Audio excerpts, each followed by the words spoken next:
Lovely to see all of you here today. Thank you for joining us.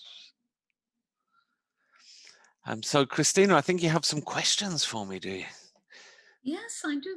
I mean, first of all, thank you for the presentation. Very interesting. I mean, product writing in general, people tend to, at least teachers, I found, through working with them, they tend to think that product writing is actually just for lower levels. But Mm-hmm. inside your presentation, you did mention about higher and advanced learners. So why do you think some teachers think that way, that product writing is only for teachers lower levels? And do you agree with that? I think the problem that we have really is, we've been sold this dream of process writing. The process writing is the exciting kind of writing. And look, this can fill 2 hours of class, do a really lovely process writing lesson, which is great. And it's fab and it has its place. And I think product writing is seen as copying a little bit and a bit, not necessarily pushing our students' writing skills. However, I'd go back to my point in the presentation, really. Product writing is something we use all the time. I use product writing when I write in English all the time. If I have to write something, for example, and this sounds very posh, doesn't it? But I submitted an application to present at TEFL, and how did I fill the form out? By looking at what other people had done with theirs. I asked friends who had done the same thing and said, show me what you sent, because that's what we do. This is real life, isn't it? We're not in the business of reinventing wheels when we're writing. We're in the business of writing for communication and to get our message across clearly. And often the way to get your message across the clearest is by following accepted norms and following genre norms and doing what people who've done it before you have done. It doesn't mean we copy word for word. It doesn't mean that we, don't produce our own writing. So this is why I think, like, when we talk about higher levels with product writing, I feel that higher levels are going to do the actual writing that they're going to produce, we're going to be expecting more from them. Those models will be more complicated. But for example, if you're teaching academic English, then you're definitely working on models there, on a product approach there. I see a question coming in saying, is it more for ESP or exam classes, but not general English classes? And actually, I think it's for everyone. I think, the problem we have in a general English class is we run the risk of writing ghost stories and backstories for people in a novel and that kind of thing, which is useful, which is good, and it has a purpose, but it's not the real life purpose. So I think even in your general English class, you are teaching students to communicate in writing in their everyday lives. So yeah, I think so. The other question that's coming is, you mentioned product writing gives students a direction. Does it mean that process writing is directionless? Not at all. It doesn't at all. But what I feel very strongly about with product writing is that if you've got a picture of the cake, you're going to be able to reproduce that cake when you're baking. If you haven't got a picture of the cake and you've just kind of got a loose description of the cake, your ability to reproduce that cake when you bake is much harder. And I do think that, we're not looking for students necessarily to be able to, the level of challenge doesn't have to be ridiculously high. We're looking for building confidence and empowering them to be more successful. So if we make the challenge too high, and process writing often can be quite a high level of challenge. And quite demanding for teachers also. Yeah, it's demanding for teachers, but also, is it unnecessarily difficult sometimes when what we're trying to do is build students' confidence, make them feel like they belong in a writing lesson, make them think that, well, if the teacher said that tomorrow's writing, well, I'm not coming to class. You know, that's not what we want. We want them to really love it. But yes, you're right, Christina, about prep. I don't know, how do you feel about prep time for writing lessons? How does it take longer to prep a writing lesson for you than for a speaking lesson or a reading lesson or a grammar input lesson? That's an interesting question for the attendees, guys. What do you feel like? Do you have to prep more, or is it just already given within the course book? I mean, personally, I don't have an issue with writing. I mean, product writing, unfortunately, people are under the false impression that it is copying word for word, and they feel that it has this it's very regimental in the sense that you cannot deviate from the model. What they do not understand is that the model is here just as an inspiration, and then students' creativity is allowed. Yeah. And is actually fostered if you do it properly. If you do, and this is the whole point of instruction and ICQs, instructions, concept checking, instruction checking questions, is that you make sure that they understand that this is just a model, not to copy. And I think this is also where the assumption level comes in, is that you just copy what it is and you just the name Gabriella for your name, and that's it. Dear mother becomes dear father, but it isn't. So yeah, that's a bit of a problem. I think. Do you remember? I think maybe you were in this same lesson that I watched as well with a Delta tutor a few years ago who gave a very good lesson for elementary students, real low level A1, very new to English students. And on the board, he put a photograph of his hometown and he wrote, next to it, he wrote, "I come from Leicester." And he put a photograph of his brother and sister and he wrote next to it, "I have one brother and one sister." And then he put a photograph of him as a teacher with his teacher's gets up on, and he wrote next to it, "I am a teacher." And then a photograph of him smiling, and he wrote, "I am happy." And he said to the class, "Now write the same about yourselves."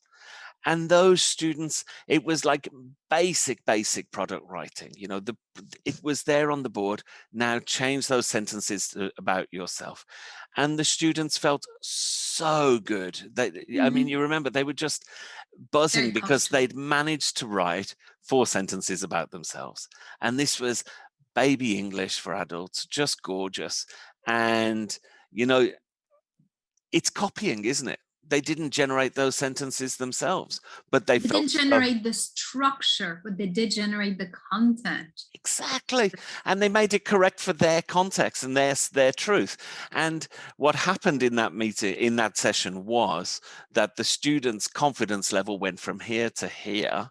And the next time they had to write something that was a bit more difficult, they really went for it. And they just didn't have fear of it. I mean, and for me, the model in product writing, in the product approach, really is that the model is there to, I don't have to originate everything. I have somewhere to go with this. I can be creative, but I've got something to hang it all on as well, which is great. Another way to be creative, I don't know if you agree with that, Steve, is that some teachers, some series of teachers, is that it is already in the book. And it is quite staged.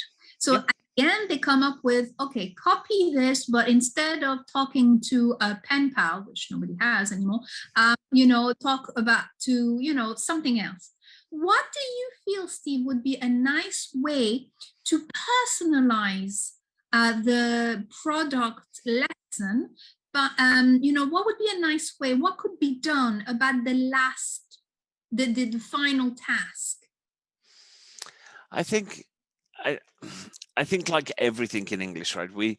Students succeed when they're not making stuff up, when they're being pretty truthful and they're able to really go into their bank of their experience, their bank of knowledge, and pull stuff out from there. So I think whatever you're writing, asking them to write, we don't say write a letter to write a review on your Postcard. friend from Finland's board or something. Maybe they don't have a friend in Finland. It has to be true to them. It has to be true to their context. If this is going to work, it has to work. Don't If you know that your students are all incredibly rich and arrive in limousines every morning, don't get them doing anything about complaints of public transport. Make things appropriate. If that's who they are, make it, what are the problems with chauffeurs these days? Personalize the I want task. that class. I know. I've had that class, trust me. And just make sure that the final task is as personalized as it can be. And it's a case of just remembering what I said in the presentation. Just because last week's class loved it doesn't mean that this week's class is going to love it. And just because last week's class was super successful doesn't mean that this group is going to be super successful. Tailor it exactly to your students, the people you have in the room. Yeah. Yes. Would an element of brainstorming prior to the final task help? As in the sense of, okay, how can you adapt this to your real life? Like, yes. When would you need this? And let's do it that way. I think so. I think the product writing approach, we have the 4 steps. So we get them to production, but for me, production doesn't start with writing. When we get to that production task, the first thing that we do is prepare to write.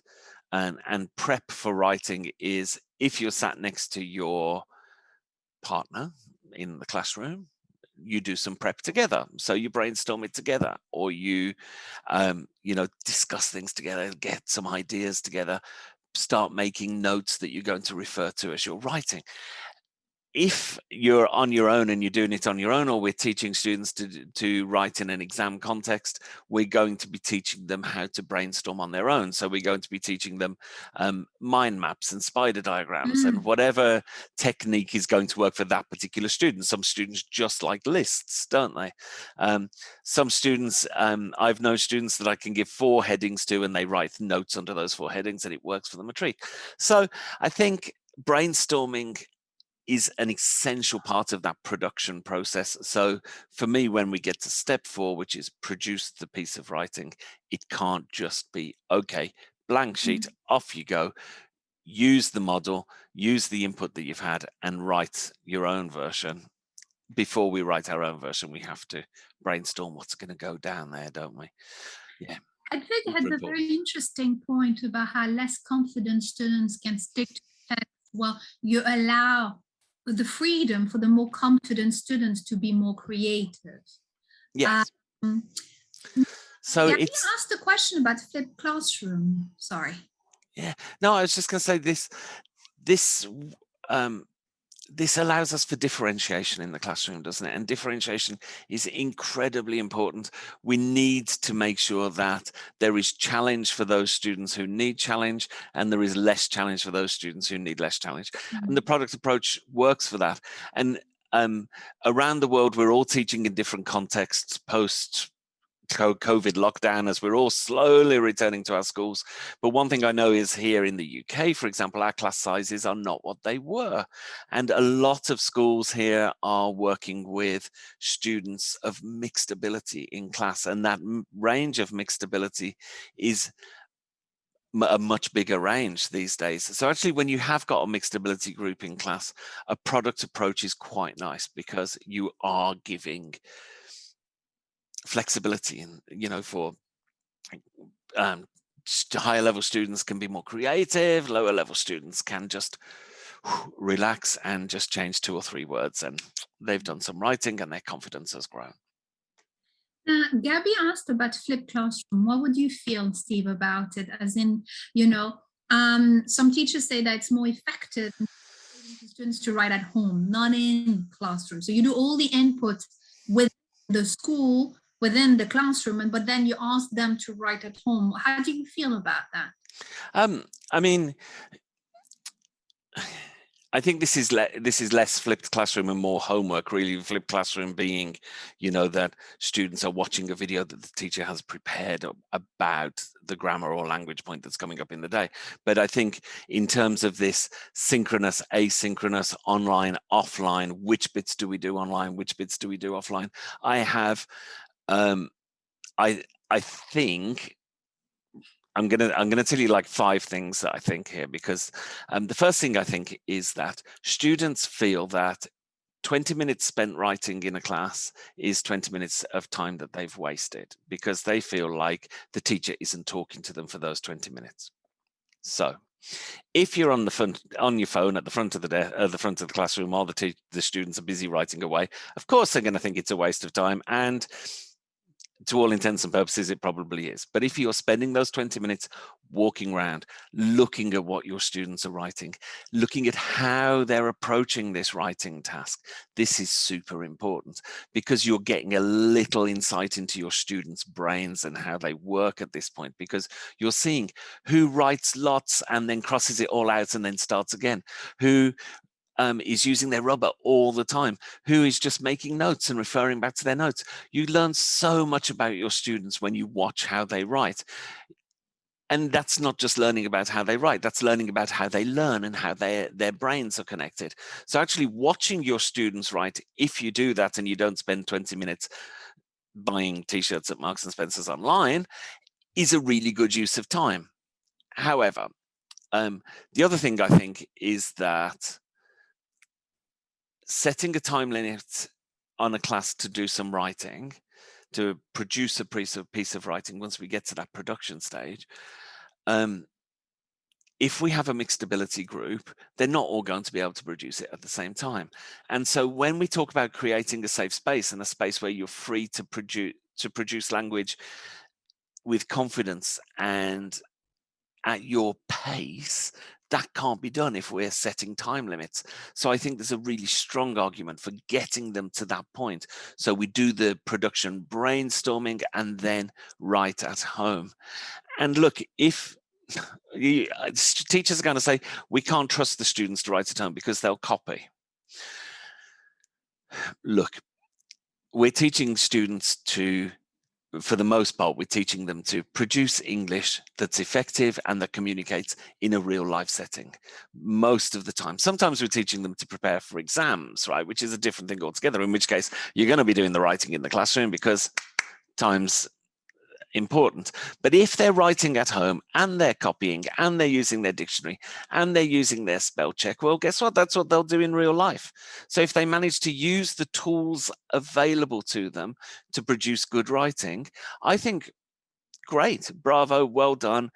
The students who want to challenge themselves won't, and the students who want feedback from the teacher on how well they write, they won't do that. They'll just produce writing. But the student, goes back, sorry. Yes, go for it. This goes back to what Edvig was saying about how important is handwriting.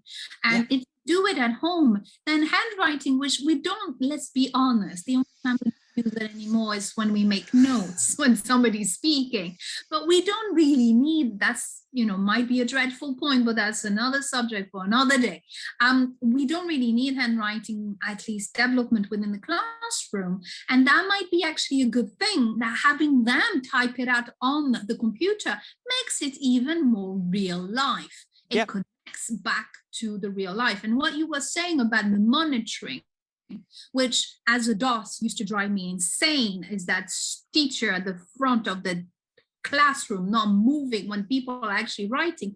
How can you do delayed error correction if you have not monitored and seen the mistakes from the learners as they are writing? Delayed correction is essential within product writing. So yes, I completely 100% behind you on these 2 points. You said you had 5. Yeah, but I think I was miscounting, you know. I think I condensed. Oh, But well done. yeah, well done me, bravo. What I would say is it's really important that students are able to produce something that is real life. So one of the things that I really like to do is, for example, for homework, on the school Facebook page, I will post something there that's something to read, and the homework will be post a comment, write your comment about what you've just read on the school Facebook page. We can delete it later, right? But this is a real life activity. This is exactly what they would be doing. This is how they're going to be writing in the future. I'm all for, you know, if your school has a mobile phone that they use to contact students, by all means, set up a WhatsApp group from that one, or just get your students to send a text message to that phone with their homework. You know, text me a paragraph. Great. That's how people write. We don't use pens, do we? But you know, back to the handwriting thing. It's all part of literacy again, isn't it? And when we have students who don't write whose first language isn't a Roman script, the same as us, who don't share a common alphabet, of course, we want them to practice their handwriting. And so that really is important, but it's less important than we think. And, you know, ultimately people are tapping away. I mean, you know, I have my pencil in my hand, but I'm more likely to make notes on my computer, aren't I? That's an interesting fact again of, we had discussion last time within the visual literacy presentation, was how much of a burden should we put on the teachers, on the English teachers, second language or ESL, to improve handwriting, considering that isn't it an extra burden that is literacy? Do we have the right to include that within, you know, the curriculum? And so that's another dimension, Isn't it? Yeah. discussion. Like, should we also provide, you know, with those handwriting scripts? So Love that's that. also something. Yeah, I mean, and both of us, we've taught a lot. I know we've taught a lot of Arabic speakers in our time, and struggle with handwriting, and it's a challenge, and but desperate to improve. And so those, you know, trace the shape handwriting guides are really useful.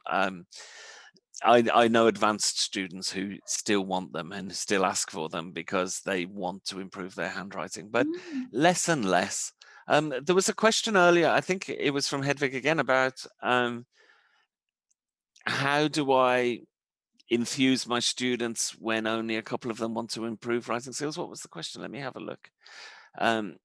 Most of Yeah, them want to focus on oral communication, not interested in written one. How do you approach writing in a group course when only 2 or 3 would like to do that? yeah. Look, I think you've got to know your audience, haven't you? And any good comedian, actor, magician, whatever you are, if you're performing, you need to know your audience. And if you're teaching, you need to know your audience too, right? Try your hardest to give them writing tasks that they're going to enjoy. B, I think, you know, there's a definite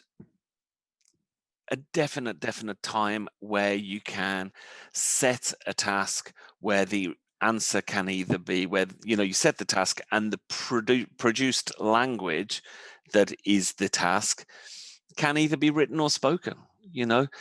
So either email me your thoughts on this or leave me a voice note with your thoughts on this. Both are perfectly acceptable to me in some cases, you know. I think we can go through the writing process with students, and at some stage we say to our students, okay, now you have the choice. You can either write this or you can record it. It's up to you, because we're not forcing students to do something that they find awful. Some students, it really is, it's not what they want to learn. It's not what they're here for.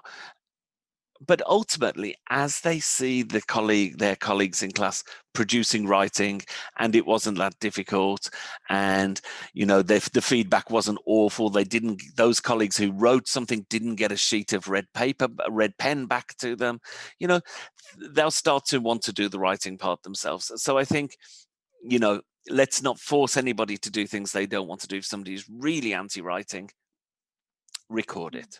That's I fine. mean, there's also the possibility of within a classroom to do workstations, which is Yeah. basically you do provide at the beginning, exactly, you provide the model text, you do some language on it, and then afterwards, in different workstations, those that want to discuss this and produce an idea about, let's do a presentation, or let's have a discussion, let's have I don't know, a debate. Okay, then that workstation, the other ones would go over there. I don't know your view on this, Steve, but there's always an element of people going, okay, we have to go product or we have to go process. And there's this feeling that they do not understand that the two can be kind of linked. Yeah.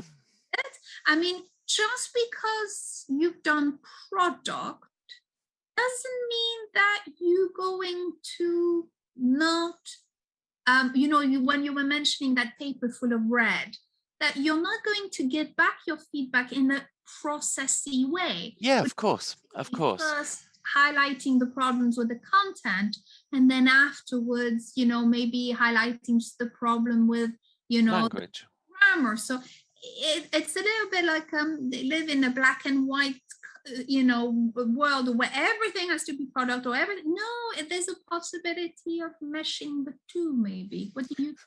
I think absolutely. I think definitely, and there's a possibility for peer correction and peer feedback on that first draft, and pouring that into a second draft, which is your final publication. All of this is really worth doing. It's lovely stuff. I just want to go back to your workstations thing. What I find works really well with writing is if you've got a decent sized class, if you've got a group of, 12 students, which is lovely these days. I would say, this is corner A, corner B, corner C. If you want to write in a big group, go to corner A. If you want to write in pairs, go to corner B. If you want to write on your own, go to corner C. And we give everybody the opportunity to shine that way. And we give people who want to be able to hide the opportunity to hide. We give the introverts who don't like the group work to work on their own. We give people who want to show off and just do it all on their own the opportunity to work on their own as well. And we give, the inseparables, we always have them, don't we, in class? There's a pair of inseparables, and they can work together in a pair because that's what they like to do. And options, right? And we're past the day where this is a pairs task, and this is an individual task, and this is a small groups task. Let students decide, that particularly in the adult classroom or the young adult teen classroom, particularly with teens love that Yes. element of control. Give them that element of deciding what they want to do, and within that you can add a fourth corner and say you're the group that's going to discuss it, but you don't have to write it. But you can, maybe with teens, I would say that group, you can only be in that group once per month or once per week or whatever. And once you've been in that group, you can't go back in that group for a while. You've got to write next time. So lots of things that we can do. And giving students autonomy and giving them the freedom to choose how they approach a task, it's lovely because, it just builds confidence, doesn't it?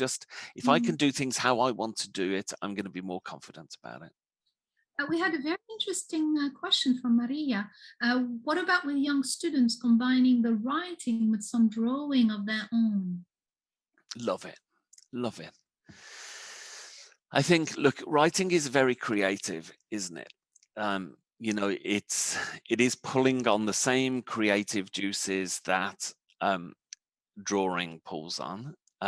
It's drawing a picture using words rather than images. If with young learners we can get them drawing their story, this is a really lovely way to then, maybe the next stage is writing the story after they've drawn it. Or write the story and then draw it, because they know that if they write a good story, they're going to have something really cool to draw afterwards, right? Like a presentation a bit. Yeah, it works in both ways, doesn't it? You know, draw your story, get all of that creativity flowing, and then write it. Great. Or write your story and make sure you include really cool things, because afterwards you're going to draw your story. You know, both of them work really well. Yeah. Also, thank you for the lipstick. Gabby's feeling confidence, feeling compliments today. We're getting lots of compliments. I like that. Thank you, Gabby. Thank you so much, Gabby. I mean, that's something also that's quite interesting, is that for younger, for young children, I think it was Maria, right? Maria, yes, you can do the drawing, but also for older, I mean, adults, students, you know, it's all about linking it back to their real world, whereby they might do presentation in their jobs, and then asking them, for example, the writing to give a present, or to prepare like visuals on the presentation that's linked to the writing. And that way it's not, I mean, with kids you always assume that, we always assume that, you know, drawing is for children, but visuals are very important in nowadays, and the ability to use them and exploit them is very important, and being able to use that with the writing gives them an incentive, doesn't it? Right, the same way they do for the kids. It's had a very interesting. Oh, she had with disaffected teenagers. Not I'm sorry, it's disinfected. COVID. It's COVID. So disaffected teenagers. Yes. Perfect. I love it. I think hard. if teenagers can be really hard to reach, and if you're giving them this freedom to express themselves in a way that best expresses, that they feel that they're best expressing themselves, and often this is drawing, it could just be in discussion, it could actually be in writing, it could be, you know, write the story in the form of a song, you know, whatever is working with those teenagers. If you've got teenagers who are really musically minded, or teenagers who want to rap or whatever, but write your story in that format that works for that group. I mean, you know, fab, really great. You know, write a letter of complaint, write a song that shows how unhappy you are with the product. You know, it's great. It's getting them to use language to communicate, but then ultimately we do have something to achieve, and that is a bit of genre work as well. So, you know, get them to do all of this nice stuff and creative and feel comfortable, and all of that stuff is really great. But if your goal of the lesson is a specific genre, at some point you're going to have to pull them back in and get them to do that. But with your teens, by giving them that freedom to do it how they want to do it to start off with, when we then have to settle down to do it how the teacher wants to do it and produce the thing that we set out to produce at the beginning, they're much more willing to do it, because they've, you know, had a bit of fun to start off with. Yeah, teens are tough, and yeah, disinfected teenagers are even tougher. Especially these ones. Sorry, guys. Edwin had a question about whether the teacher is responsible for building students' writing habits, considering we had the discussion about the roles of the teachers, like a supporter, motivator, mentor, and do that. I mean, that's always been the little bit the problem, is when, you know, when does our job as ELT teacher stop, and as just a teacher starts, as in writing, handwriting, those kind of things. Yeah, it's a tough one, isn't it? I think, you know, a lot of what we do in the ELT classroom is skills for life. We're doing an awful lot of life skill within our classroom. Often simply because the ELT classroom, if it's adults, it's possibly the only classroom they're in. If they're teens, it's probably the coolest classroom that they're in. You know, it's their English, their ELT lessons are going to be, you know, our way of teaching, our methodology is often far less strict and far more communicative than the history class or the maths class. So generally, I think we do a lot of life skills because that's how we teach, but also, you know, our curriculum is often all about life, isn't it? You know, we're teaching them how to survive in another language. So of course, life skills are going to come out of that. How much of it is our responsibility? You know, well, it depends on your students, doesn't it? It really depends on who those individuals are who are sitting in front of you. And we're constantly thinking as teachers, aren't we? What can I give this group that's going to help them with this lesson today? What can I give this group that's going to help them achieve their life goals, help them succeed in life? And because we're constantly thinking of those two, of course, there's that overlap between, but just the way that we teach, most of us in the ELT world, most if not all, we do teach according to the communicative approach. And the communicative approach, the end goal is a real life situation, to get some kind of communication going on in a real life situation. Yeah. And by definition, if we ask them to to produce something in a real life situation, automatically those life skills come in. Yeah. And the way we can avoid it, and I don't think we should. I know some people do complain that it does put a load on us, but this is just the nature of the beast. This is how we teach. This is the end game, is to get them ready to communicate in the real world. And there will be an input of extra skills, because wherever we notice there's a lack, or there's a problem, or there's something missing, then this is where, as teachers, exactly what you were saying, we just jump in and go, whoa, wait, I can help you with that. Well, actually, I can help you help yourself with that.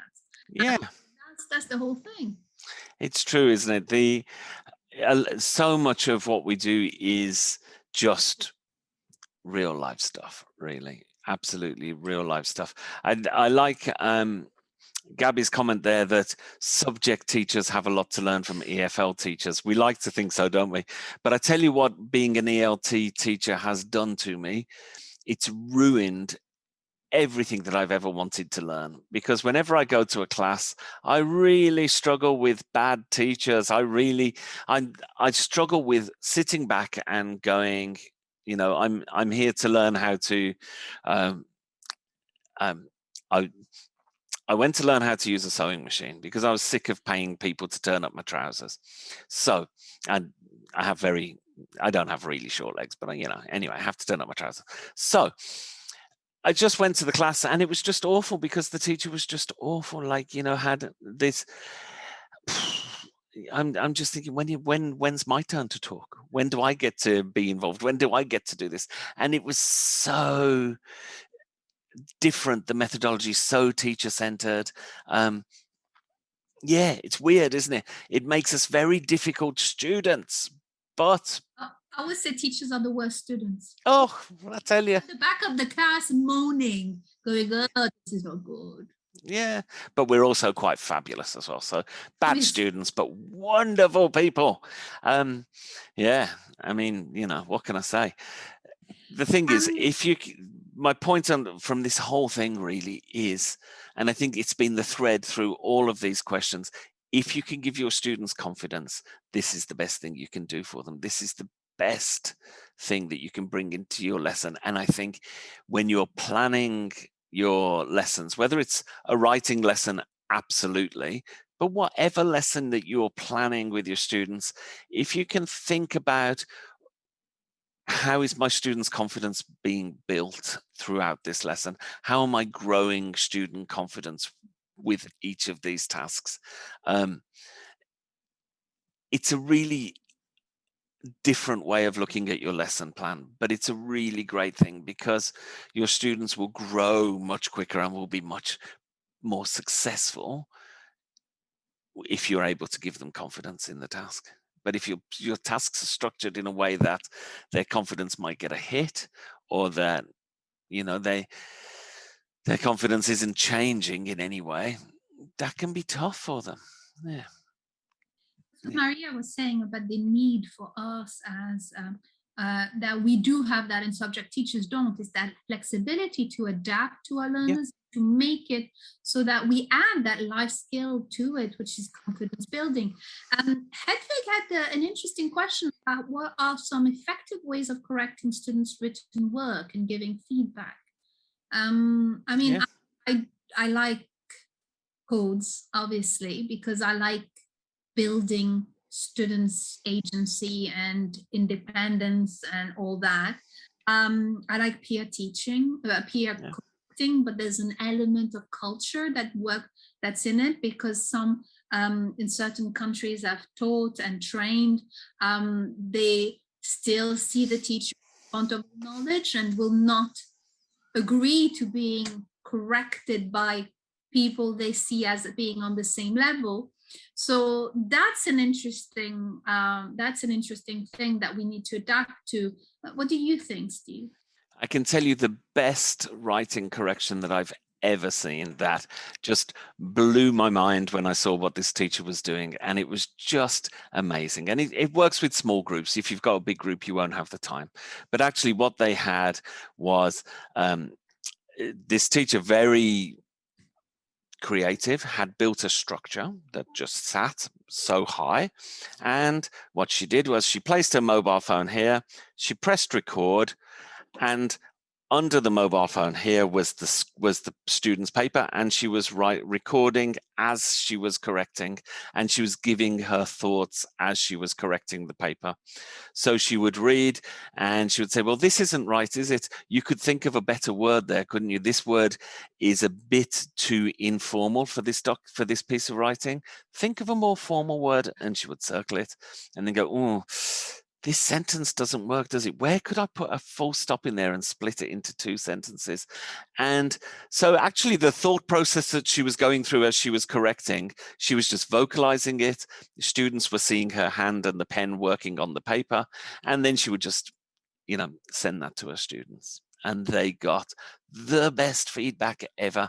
And her time was saved, because at the end of class she didn't have a queue of students all wanting to know what did this mean and why did she underline that word, but she didn't underline it on somebody else's. And students had really good feedback. It was really nice, and they could watch it over and over and over again, and they could watch each other's feedback, and really just a beautiful use of technology. I really, really loved it. So for me, that's great.